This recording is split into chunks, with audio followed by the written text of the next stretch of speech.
सरकार ने मदद नहीं की, इसलिए उस परिवार को मदद करनी। एज ए पिता, एक ही बेटा था, उस माँ का बेटा बनने में आया हूँ। कांग्रेस वर्कर खड़ा है, हमारे नेता राहुल गांधी जी खड़े हैं।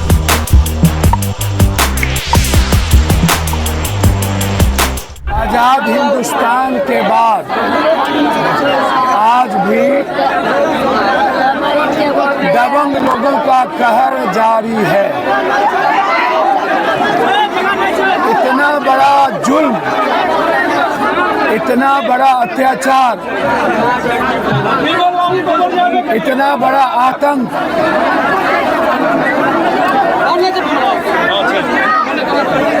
क्या है ये? गुंडा राज या महाजंगल राज? हर दिन गरीबों पर आतंक, हर दिन व्यापारियों का पलायन, उधार नहीं देने पर 3 गोली, एक ही बेटा, मंत्री का संरक्षण प्राप्त हो, वो किनके साथ दबंग लोग यहाँ पर हैं? जाति के आईने से हम हत्या को नहीं देख सकते। हत्यारा होता है, कोई जाति नहीं हो सकती, कोई धर्म मजहब नहीं हो सकता। गरीब होता है, आतंक होता है, बलात्कार होता है। वो दबंग ने जिस तरीके से इतना बड़ा जुल्म किया, सरकार को 20 लाख रुपया मुआवजा तुरंत देनी चाहिए। घर में एक नौकरी का फैसला, 3 महीने के अंदर स्पीडी ट्रायल करके फांसी। सरकार के मंत्री और पदाधिकारी बचाने में लगे हैं, क्योंकि वो गुंडा यहाँ के तथाकथित विश्वकर्मा के इर्द गिर्द घूमते रहे। गरीब का वोट लिया है 25 साल और कभी सुपौल की गरीबी खत्म नहीं हुई, गरीब के साथ न्याय नहीं हुआ, कभी आम लोगों ने आजादी नहीं देखी सुपौल में, और उल्टे ही पुलिस ने लाठी चार्ज की यहाँ के महिलाओं पर। इनकी मां को मारा गया पुलिस के द्वारा, ये इनकी मां को मारा गया, पुलिस ने आके लाठी चार्ज की। एक लौता बेटा था, कोई नहीं बचा घर में, मात्र एक बेटा। क्या गुनाह किया था उस बच्चे ने? आतंक जितना बड़ा हो मिटा देंगे हम, हमें परवाह नहीं है किसी चीज की। आतंक को जितना सपोर्ट करना हो सरकार कर ले, ये महागुंडा राज नहीं चलेगा।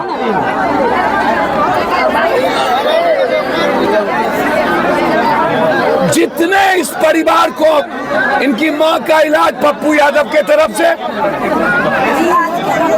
और रोजगार के लिए मेरे तरफ से पूरी मदद मिलेगी। आचार संहिता के चलते मैं कुछ नहीं कह पा रहा हूँ। एक दिन पहले ही हम पर केस कर दिया गया वैशाली में, बाढ़ पीड़ित की मदद करने में केस हो गया। मैं उतनी मदद कर चुका जितने में ये इस परिवार अच्छा से जी सके, और आगे जितनी मदद करनी होगी। मेरे नेता का सिर्फ एक दायरा है, अत्यंत पिछड़ी जाति के एट्रोसिटी कानून को लाओ। उन्हें जिंदगी जीने के लिए 50% निजी क्षेत्र में आरक्षण, ST/SC को आरक्षण। इसीलिए जहां जहां जुल्म होगा अत्यंत पिछड़ी जाति पर, दलित पर, मिडिल क्लास के किसी जाति पर, किसी गरीब पर, किसी जाति के गरीब पर, वहां पप्पू यादव पता चला है जो जदयू से वो जुड़े हुए उसके परिवार उसका पिता। मैं तो कह रहा हूँ पूरी तरीके से जदयू से जुड़ा हुआ, जदयू के साथ यहाँ के तथाकथित विश्वकर्मा नेता से जुड़ा हुआ है। इस सुपौल का भला क्या किया? बस नेतागिरी। मैं आया हूं, जब तक न्याय नहीं मिलेगा तब तक चैन से नहीं बैठूंगा। जरूरत पड़ेगी तो कोर्ट जाऊंगा स्पीडी ट्रायल के लिए, लेकिन छोड़ेंगे नहीं हर कीमत पर। इसीलिए मैं कह रहा हूं, जाति कोई हो, जाति का कोई क्रिमिनल नहीं होता। क्रिमिनल क्रिमिनल होता है, जाति नहीं होता। इसको जात के आईने से नहीं देखा जा सकता। मौत किसी की भी हो, मौत मौत है, तो जाति नहीं हो सकती। गरीब गरीब है। जब तक पप्पू यादव है, पूरे बिहार और देश के गरीबों को न्याय मिलेगा। 3 महीने के अंदर घोषणा करिए कि मैं सजा दूंगा और इस परिवार को 20 लाख रुपया दीजिए। मैं आया हूं आतंक को मिटाने, मैं आया हूं उस हर हाथ को रोकने जो गरीबों के तरफ, जिसकी हाथ से बंदूक की गोली निकलती है, जो डर का कारण बना हुआ है। मैं इसीलिए आया हूं। मैं आया हूं जब सरकार ने मदद नहीं की, इसीलिए उस परिवार को मदद करने। एज ए पिता, एक ही बेटा था, उस माँ का बेटा बनने में आया हूं। रंजीत रंजन जी ने स्पष्ट नहीं कहा कि आप जाइए।